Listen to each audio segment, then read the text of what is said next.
The information in this broadcast is for educational purposes only and is not provided as a professional service, medical advice, or is it intended or implied to be a substitute for diagnosis or treatment. You are encouraged to confirm any information obtained from this broadcast with other sources and review all information regarding any medical condition or treatment with your physician and other appropriate healthcare providers.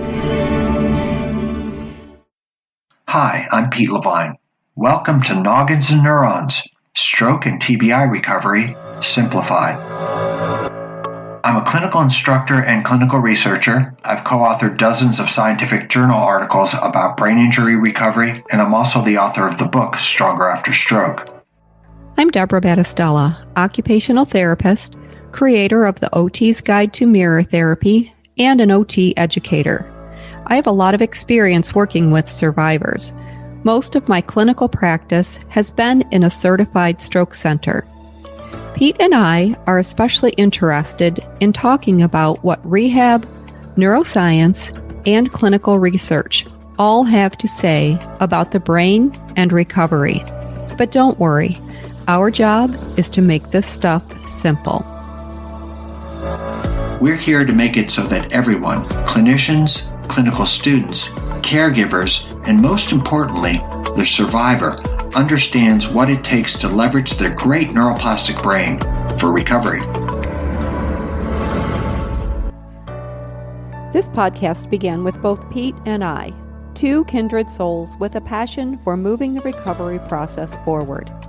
If you've started listening more recently, say since the beginning of 2022, you likely noticed that Pete is absent from conversations. This is because he had a rather unexpected and abrupt departure from this earthly plane. Pete's voice remains in the intro in reverence to and respect for his part of our joint vision for this project. Simply put, it wouldn't be where it is today, nor have a future without him. Now, on to another great conversation.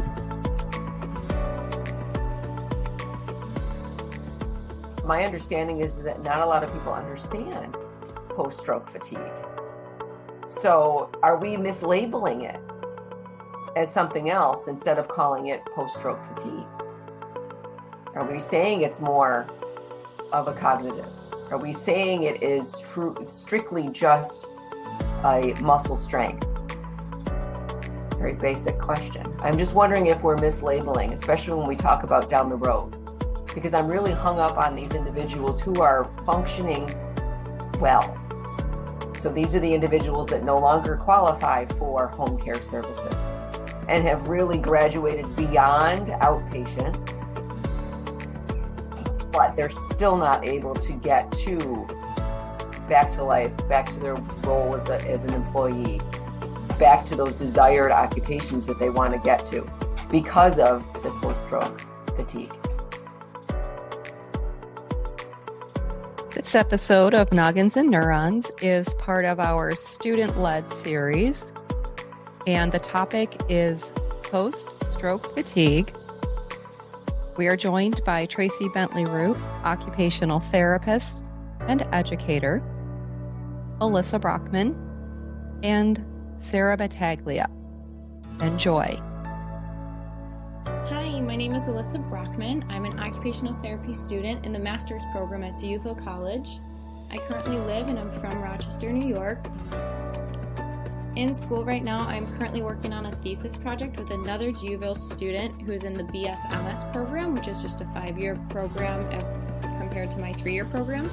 And it explores the effects of somatosensory interventions on motor control in children with cerebral palsy.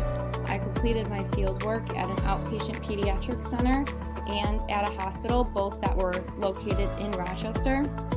I initially thought I really wanted to work with peds, but then I did develop such a high interest for working with older adults, especially those with stroke. I just found it to be super unique and interesting.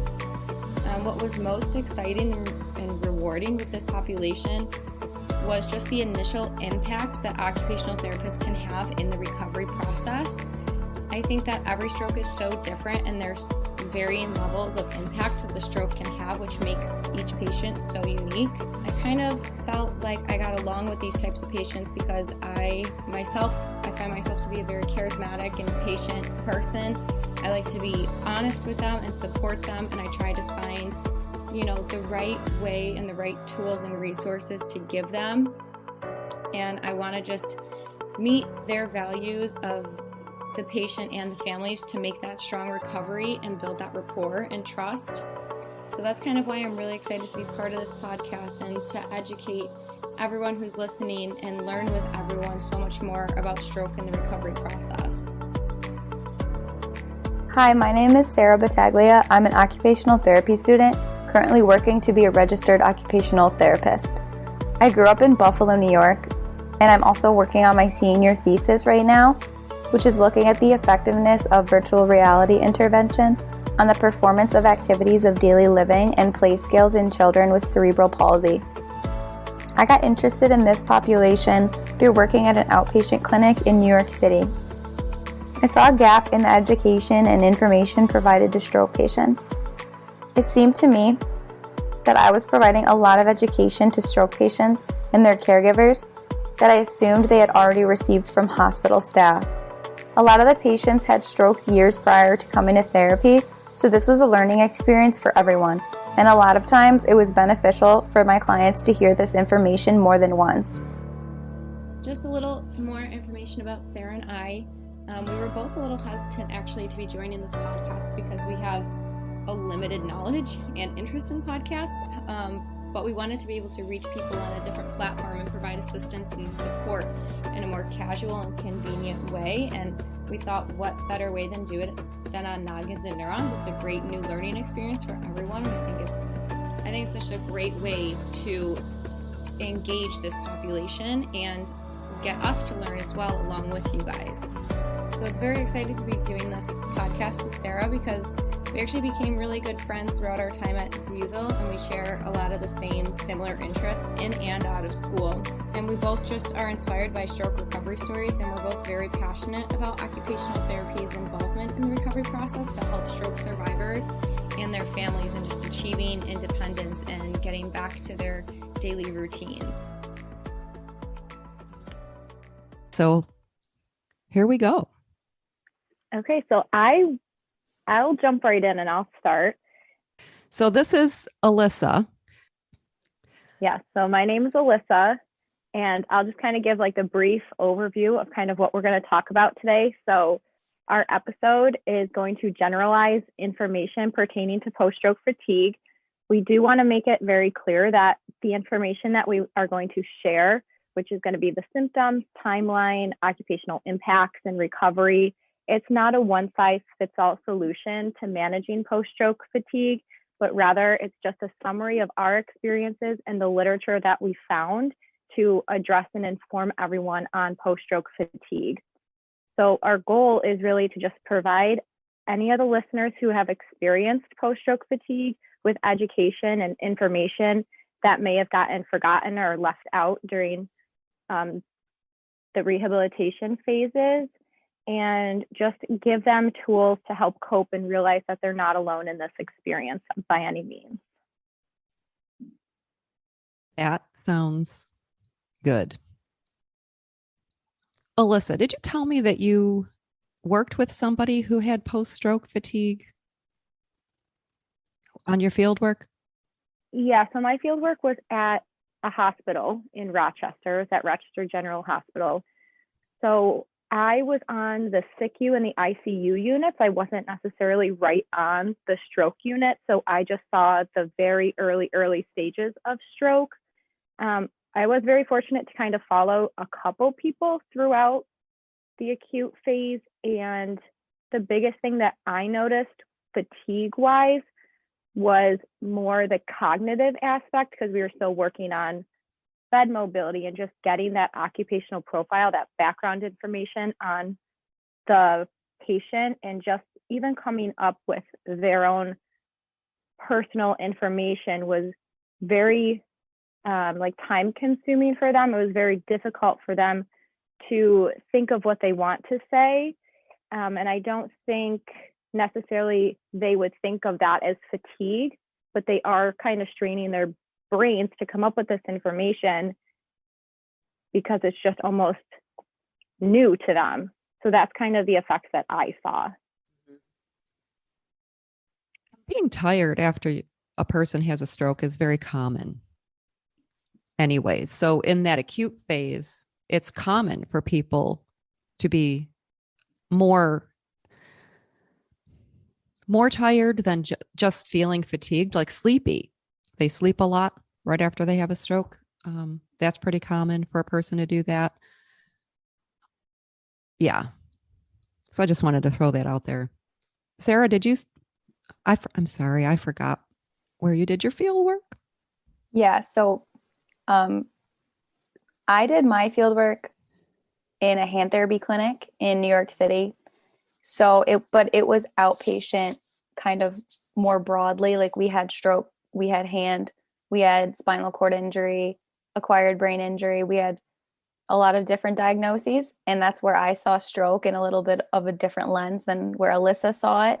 So she saw it in that really acute phase. So right after the incident happened, she saw the patients and was treating them. And then I would see them either after they were discharged from the hospital and it was safe for them to go home and continue rehabilitation in outpatient. And then I saw it years and years later. Like I had some patients that were 2 to 3 to even 5 to 6 or 7 years post-stroke. So they were just having therapy kind of to fine-tune deficits that they had. If they had a little bit of weakness, a little bit of less range of motion than they would like it was very specific to what they wanted to work on, which I thought was very fun for me because it was more what they wanted to work on. So I had more range of what I could do with them. It wasn't so acute, and I don't want to say serious, but it wasn't so formal. Did you see anybody who was complaining of fatigue, or was it more motor function problems that they were having? Yeah, so I did see the fatigue lasting that long, like 2 to 3 years after the stroke. But it was more of a mental fatigue. Like they're dealing with a lot, and it's a long recovery process. And it was also some physical deconditioning as well that they were experiencing. So Alyssa was seeing more of the cognitive fatigue, and I would say I was seeing more of the mental fatigue and people working so hard for so long in the recovery process that was kind of taking a toll on them. So where do we want to go from here? I think I would like to know how many individuals who have experienced a stroke suffer from post-stroke fatigue. Yeah, so based on kind of our literature review, we came across that post-stroke fatigue is a very lack of research in this area, just because fatigue is such a subjective topic. But we did find that most of the literature says that up to 50% of post-stroke patients report feeling fatigue as one of their worst symptoms. And then the prevalence ranges anywhere from 25 to 85%, and the incidence rate of 39 to 72%. And again, those ranges are so wide because fatigue is so multifactorial, and there's different things that can influence fatigue, such as what time of the day you're asking the patient if they feel fatigued, as well as other personal characteristics, whether it's cultural or psychosocial, that really kind of impact the data. Something that I read in one of the articles that you sent me is that, I hope I can remember what I wanted to say. Oh, the measurement tools that they used were not consistent across studies, which is common in research.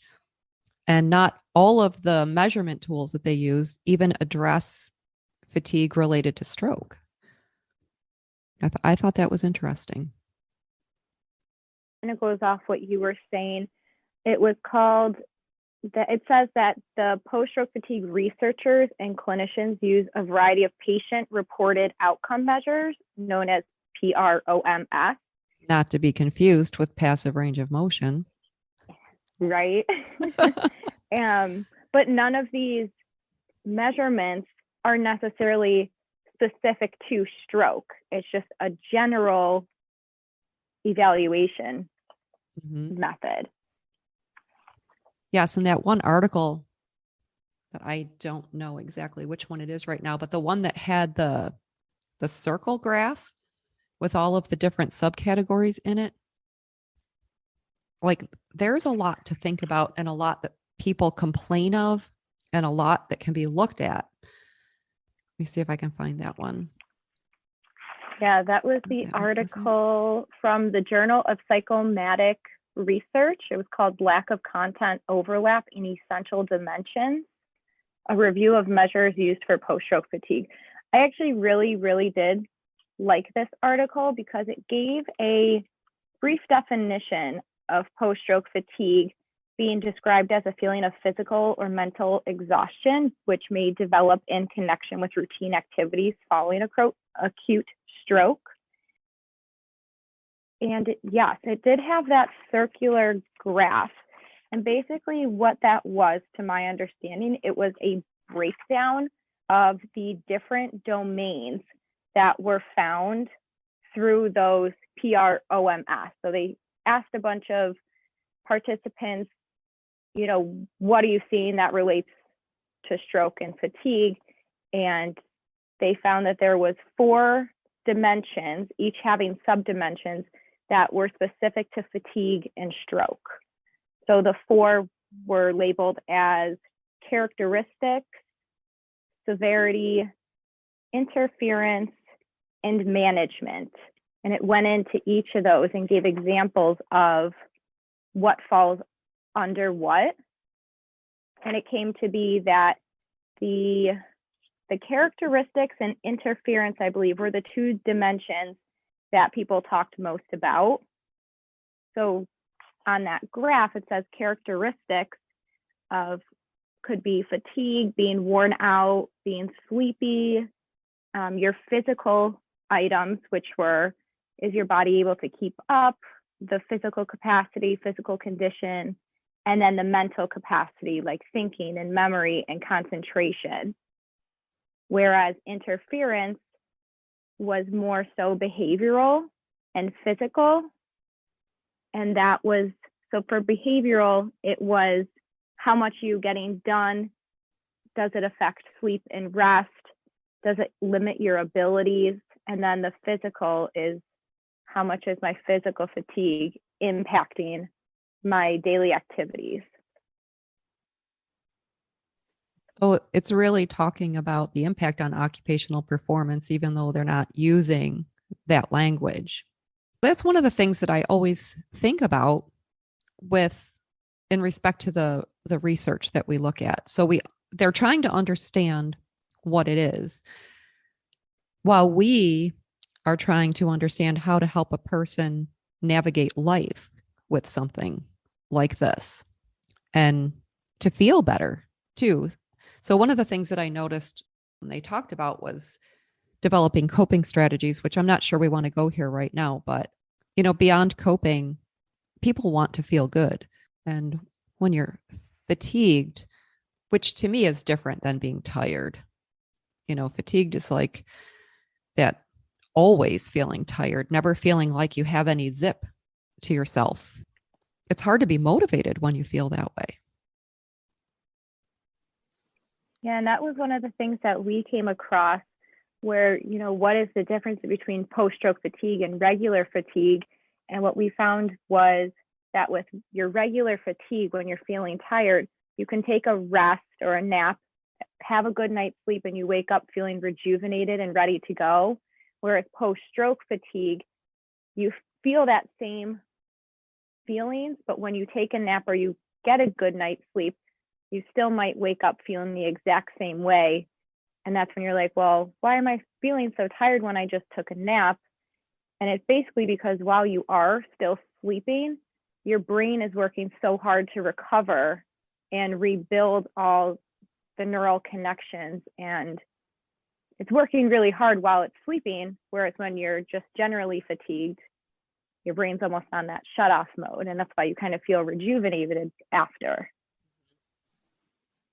Yeah, I just wanted to add on to what Alyssa said about, I think that the hardest part of this is something that I experienced a lot when I was treating stroke patients, was the mental fatigue. Because when we talk about post-stroke fatigue, we're talking about physical and mental and that cognitive aspect. So the mental fatigue really plays a role in it, as well as in the longer it goes on, I feel like the more hard it is to overcome. And that's kind of something that I wanted to touch on for, in terms of when we talk about post-stroke fatigue, you could either be talking about acute fatigue, which would be that rapid onset right after stroke, the stuff that Alyssa was treating in the hospital. So it's a short duration, and it's really mostly affecting those cognitive tasks that you need. And it kind of means it's lasting up to 6 months, we say, for acute fatigue. And then when we say chronic fatigue, it's more the late phase of stroke. So after 6 months and on, and it could be years and years of that. It could be forever. And that kind of, along with that fatigue comes that lack of interest or a poor motivation. And that's actually reported in 40% of survivors, that chronic post-stroke fatigue that's very debilitating. That's interesting. I remember reading that some of those studies did not determine if people experienced a level of fatigue before they had a stroke. And that to me would be curious to know.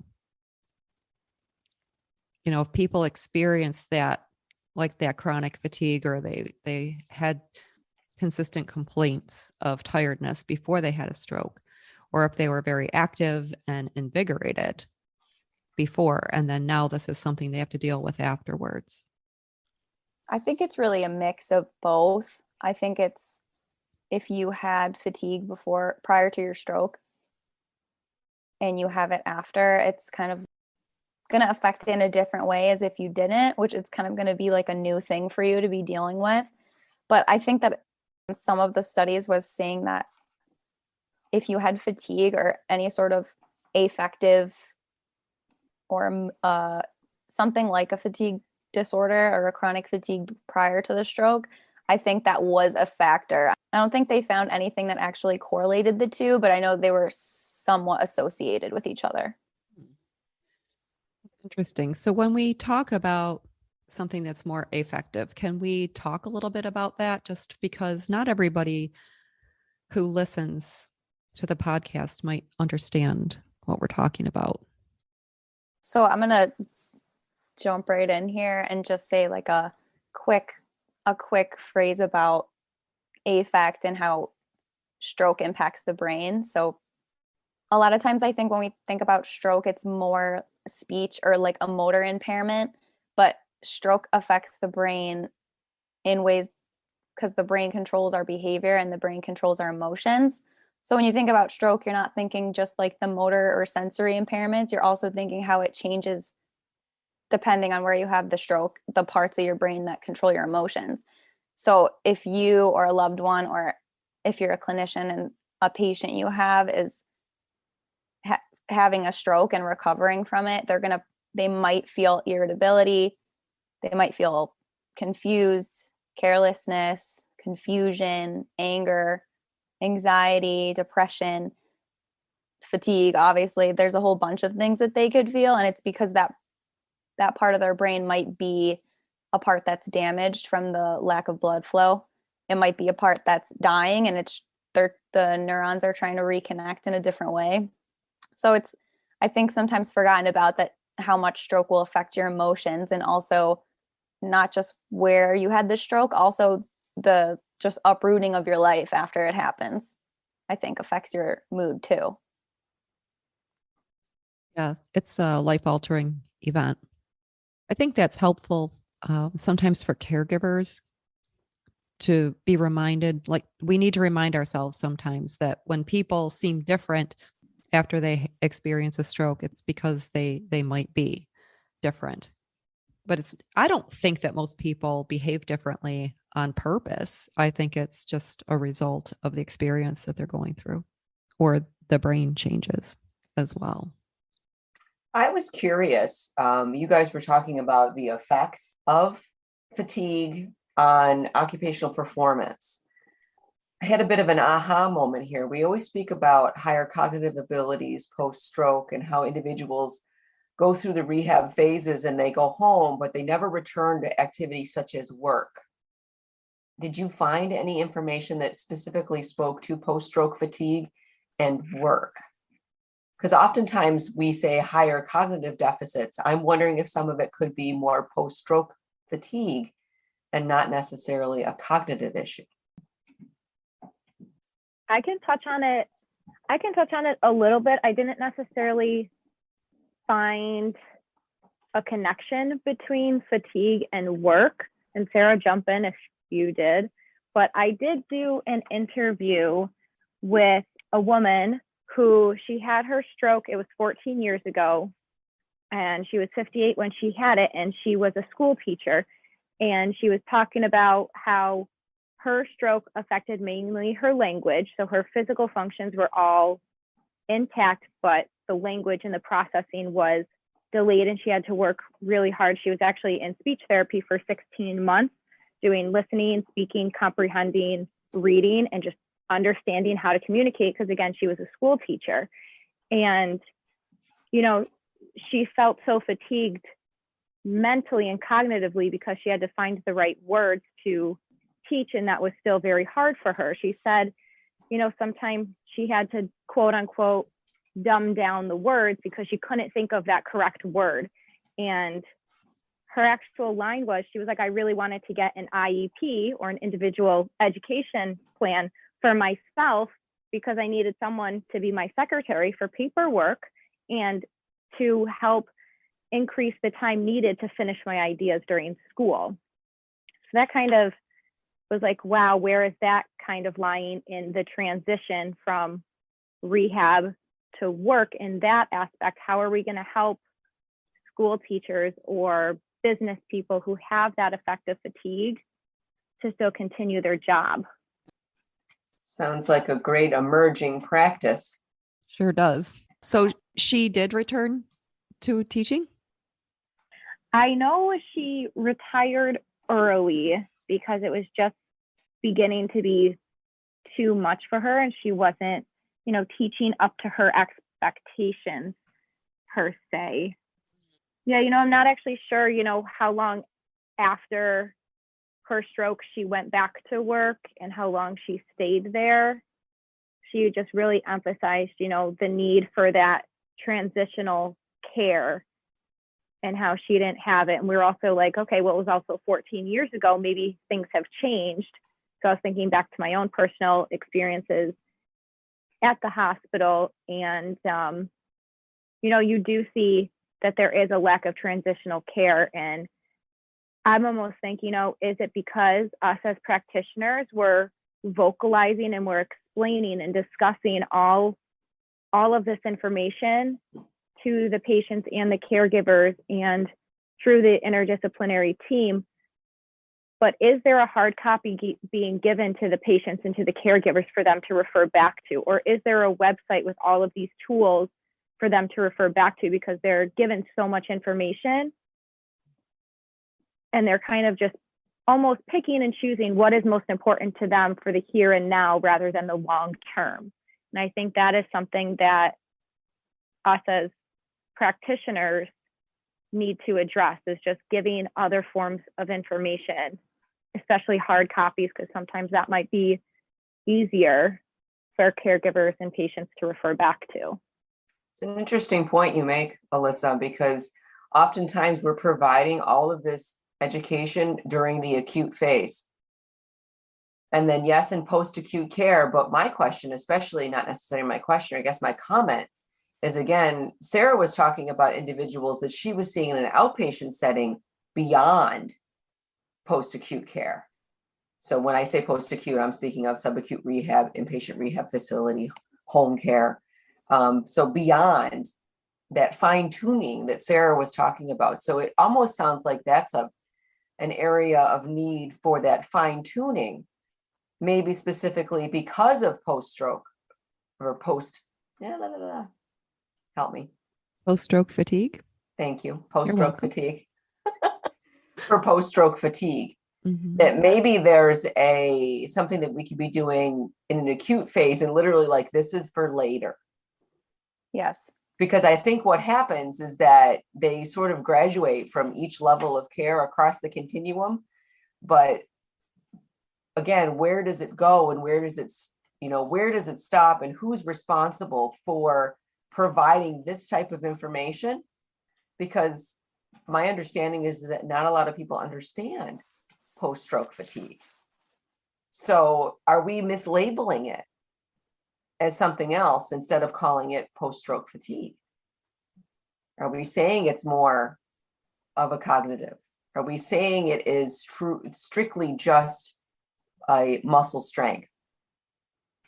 Very basic question. I'm just wondering if we're mislabeling, especially when we talk about down the road, because I'm really hung up on these individuals who are functioning well. So these are the individuals that no longer qualify for home care services and have really graduated beyond outpatient, but they're still not able to get back to life, back to their role as an employee, back to those desired occupations that they want to get to because of the post-stroke fatigue and their manifestation of their post-stroke fatigue. Because I think that's another important part to keep in mind, is that it's different for other people. And as we've noted in the earlier discussion, talking about the PROMs, I mean, no one's using the same language when we discuss their post-stroke fatigue. So it's sort of the unknown factor when we're working with individuals. Tracy, I think you bring up a very good point. And I will hold my thought. Go ahead, Sarah. No, I was just going to agree with Tracy in the fact that we might be mislabeling it, because speaking from a personal perspective, when I was completing my field work and treating stroke patients, post-stroke fatigue was not something that was at the forefront of my mind. It did go more to the clinical or the cognitive dysfunction aspect, like maybe, or more of like physical. So a vision deficit or aphasia, or I remember one patient I had, he was struggling to talk, not so much struggling to find words, but just to get them out. And I remember my coworkers and I, or the fellow students I was working with, jump immediately to, he has expressive aphasia. He doesn't know how to express his thoughts. And I'm thinking to myself, if we just give him some time, wait and see, like he might just be fatigued. He might just be really unmotivated to be at therapy today. Like it kind of made me step back and realize we just totally kind of thought he had some certain diagnosis when really he probably might have just been fatigued or might have just been not being able to get the word out. So I feel like as clinicians practicing in whatever setting we're practicing in, it's important to remember the not so talked about symptoms like post-stroke fatigue, because it's ongoing and it's multidimensional. Well, and how often do we as clinicians get so ingrained in finding a problem? Like that's really where our culture is right now. Everybody's looking for a problem. And okay, so this person is having a manifestation of something, but why don't we, what's the right way to say this? Maybe I need to step back. So looking for a problem and being in a hurry. So we're rushed and we want to, hurry up and pull this out of them and figure out what's wrong with them. But we do all of that. Are we really treating it? Is kind of where I'm going here. So I love that you said that you just took a step back and you were thinking about what really might be going on with that person. I think looking back now, after preparing for this podcast and reviewing the literature we found on this phenomenon after stroke and this symptom, I think that probably 100% of my patients, whether they were 6 months out from their stroke or 2 years out from their stroke, I think that the way they presented at therapy could have been related to this particular symptom of post-stroke fatigue. Just either physical deconditioning, mental, or cognitive. I think that everyone kind of showed a certain presentation, and I don't think in school we talked about how prevalent it is in the stroke community. We talked about it. We obviously know about it, but we didn't talk about how truly prevalent, like almost, like Alyssa said, over half of the patients said it was their worst symptom. And here I was in this outpatient clinic, and I wasn't thinking of treating that or talking about it at all with my patients. Yeah. I have stayed in touch with a couple of people that I worked with over the years who've had stroke. And many years later, one of them said to me that they still don't feel like themselves. You know, they're functioning, but they still don't feel like themselves. And I just wonder if it's the fatigue factor that plays a role in that. Because if you don't feel mentally sharp and clear, it affects how you feel about yourself as a person. Affects your participation in activities. Mm-hmm. You start to socially isolate. Mm-hmm. So then it becomes this whole cyclical thing where if maybe we could target that, especially from Sarah's perspective of the outpatient land, those chronic fatigue conditions, and acknowledge how they truly affect both the mental and the emotional side of it, that could be an area that we should be really focusing on for outpatient OT as well.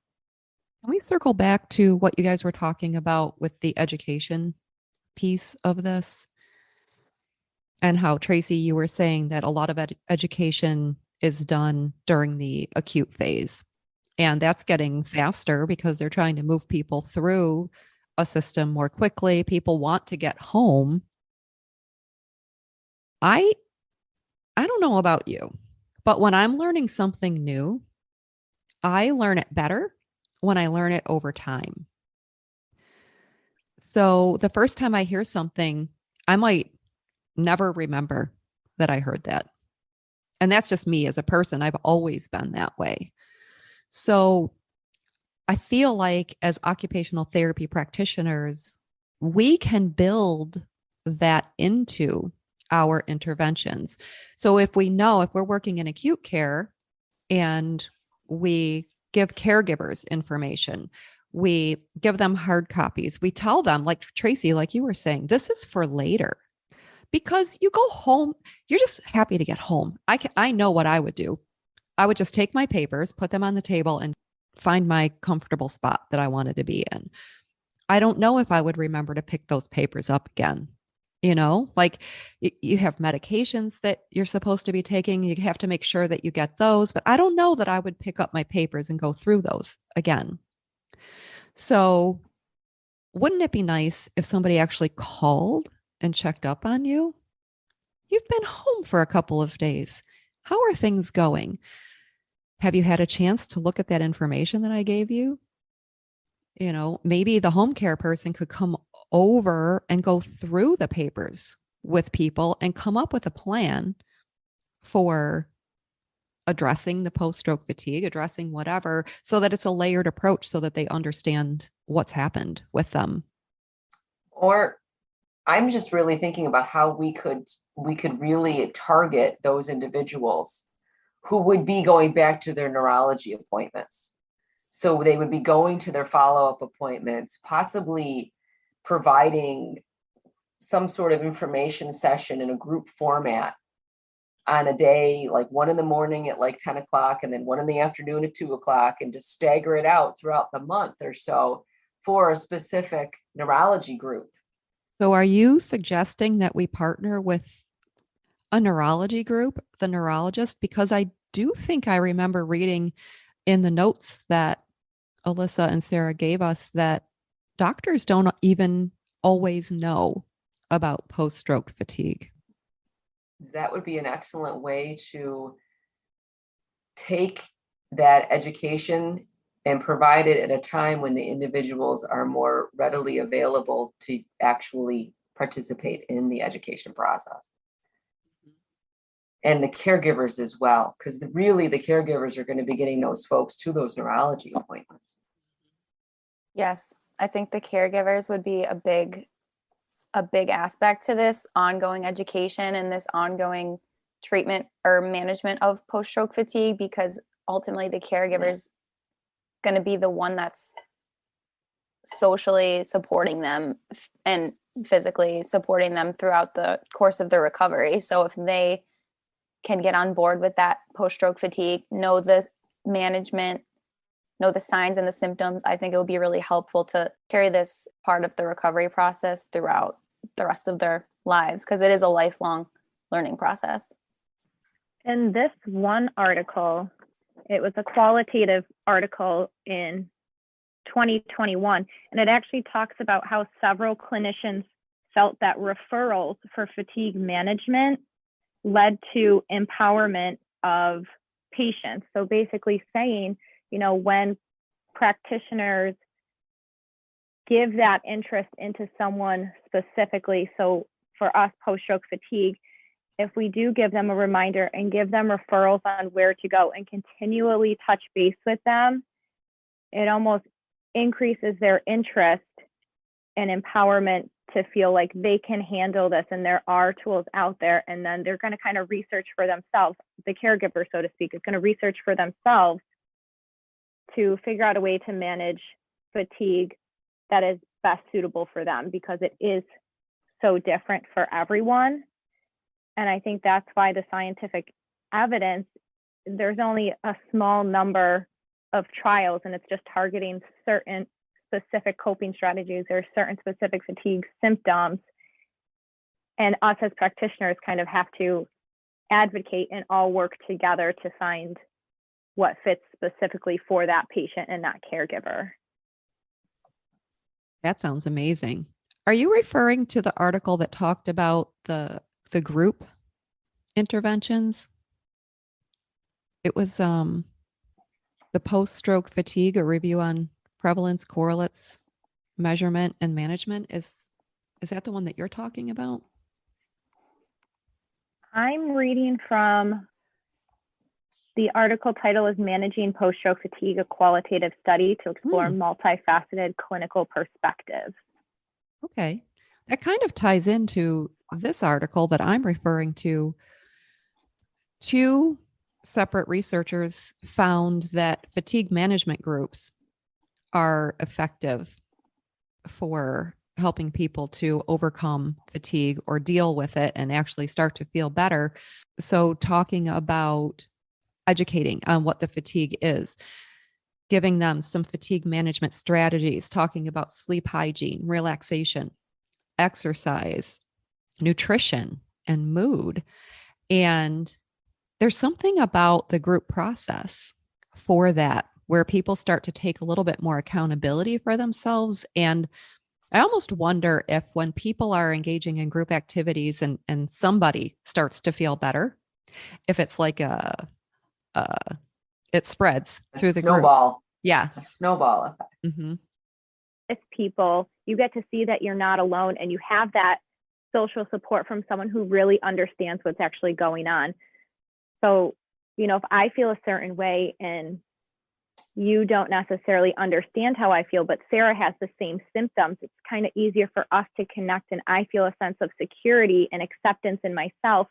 And together we can move forward, and just having that peer support, I think really is influential to a successful recovery and getting to the point where you want to be at. Yeah, peer support and maybe even accountability. There seems to be sometimes in groups an unspoken accountability piece where you want to show up well in front of your peers. I think that I can relate, not the article that you were talking about, Deb, but related to Alyssa's. I was looking at an article that looked at reestablishing occupational identity after a stroke. And that has a big chunk of it regarding connecting with others and social support. So they found that the central process of adjustment for the participants, they were all chronic stroke. So it was past 6 months, I believe, or 3 to 6 months.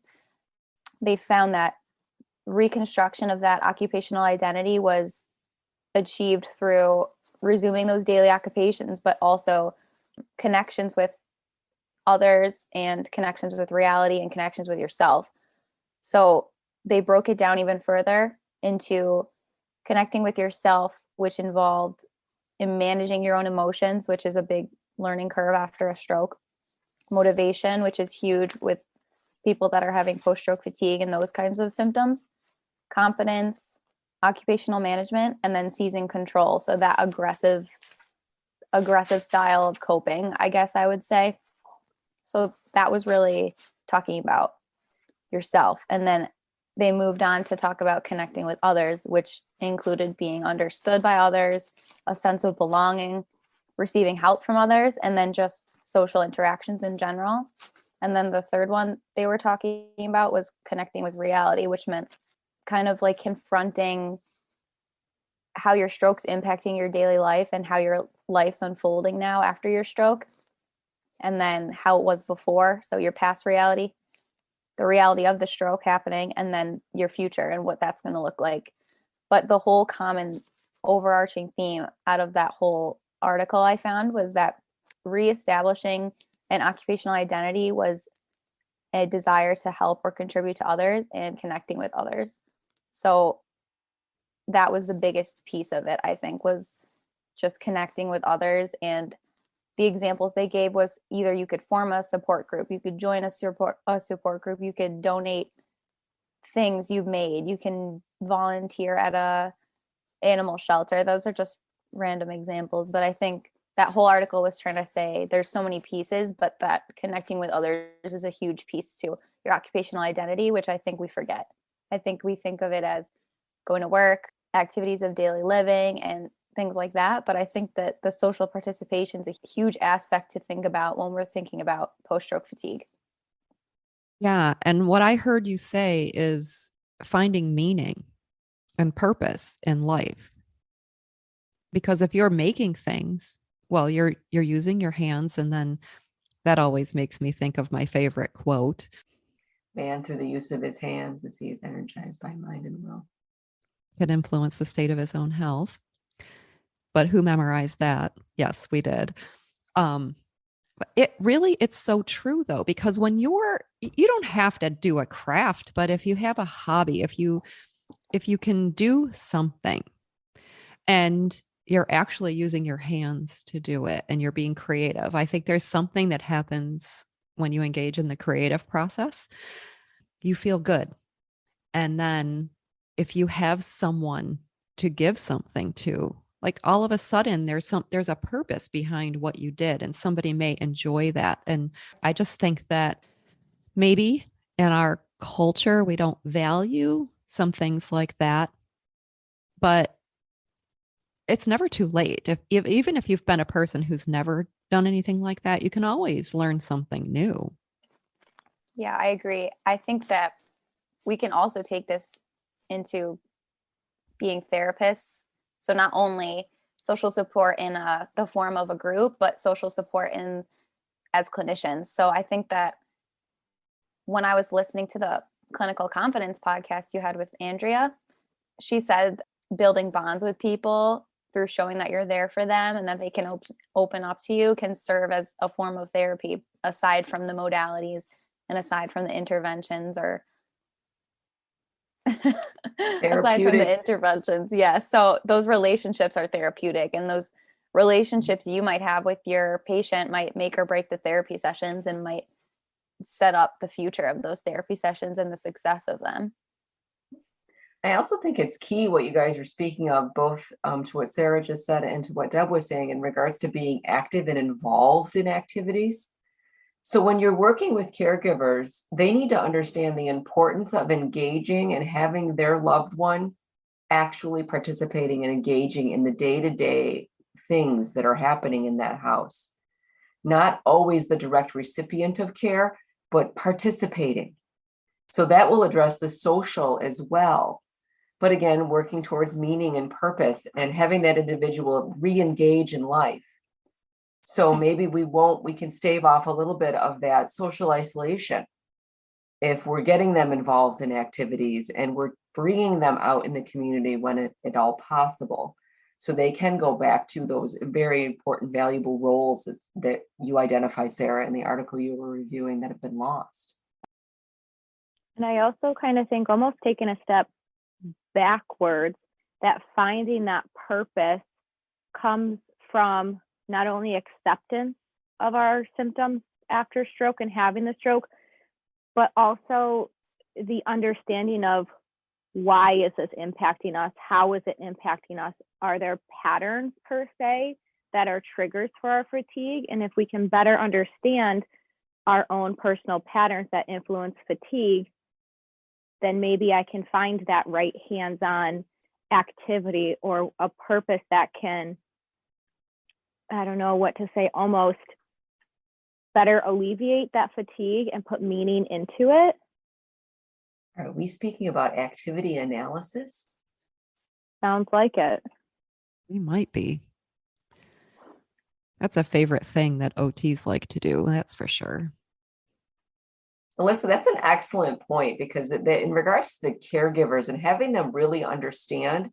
So oftentimes I've heard over my years of, I just do it for him or I just do it for her because it's easier.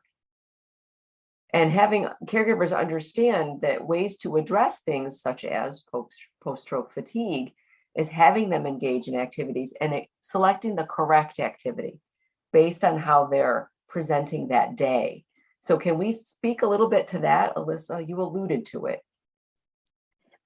Tracy, can you repeat what you just said? You were speaking about how it presents, the manifestations of post-stroke fatigue, and understanding how they present and meeting and matching the activities to that current ability level, for lack of a better description of it.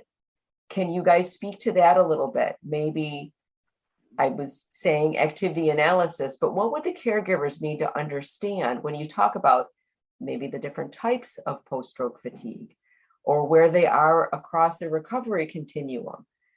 Those types of information that you would want to, if you were going to give a snippet of information to someone's spouse as they were leaving the acute care setting, what would you want to tell them? I would probably want to tell them that it's going to be a flexible and patient journey.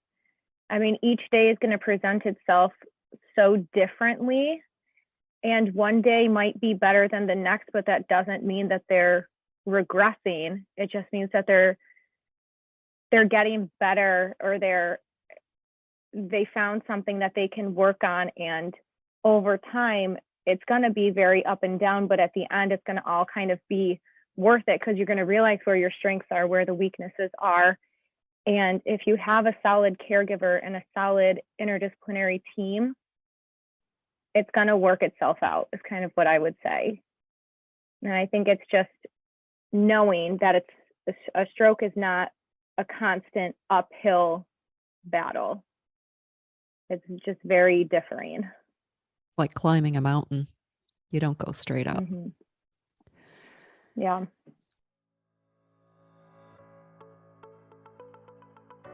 This concludes part 1 of our talk on post-stroke fatigue.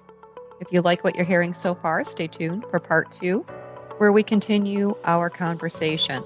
If you would like to donate to the Noggins and Neurons podcast, you can do so using the PayPal link in the show notes or through a donation to get your All-Star Pete trading card.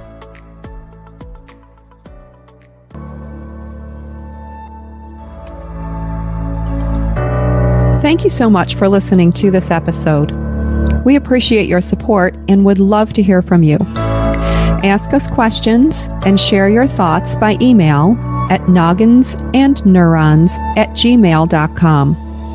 That's Noggins, the word and spelled out, neurons@gmail.com. If you like what you heard, please share this podcast with others you think will benefit.